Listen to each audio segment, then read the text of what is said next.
প্রতিদিন সকালে ময়লা নেওয়ার জন্য যে গাড়িগুলো আসে তাদের ওখানে গিয়ে দেখি পলিথিন ছাড়া কিন্তু আর অন্য কোনো বর্জ্য তাদের গাড়িতে নাই।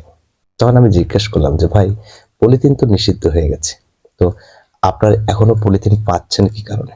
তাদের কর্তৃক যে অ্যান্সারটা পাই, কিছু কারখানা যে আছে, যে কারখানাগুলো এখন সুযোগ নিচ্ছে, যেহেতু দেশে পলিথিন নিষিদ্ধ, তারা এখন সেই সুযোগটাই কাজে লাগাচ্ছে। যেমন করে হোক, যেভাবে হোক, পলিথিনের উৎপাদন করে কিন্তু তারা বাজারে বিক্রি করছেন, আগের থেকে আর চড়া দামে বিক্রি করছেন। যখন যে জিনিসটাকে আপনারা নিষিদ্ধ করবেন, ঠিক দেখবেন সেই জিনিসটারই দাম হুড় হুড় করে বাড়বে।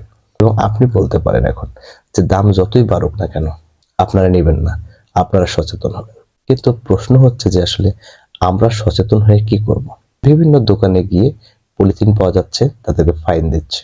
আমরা কি একবারও সেই সকল প্রতিষ্ঠানে গিয়ে যে জায়গায় পলিথিন গুলো উৎপন্ন হচ্ছে প্রতিষ্ঠানগুলোকে আমরা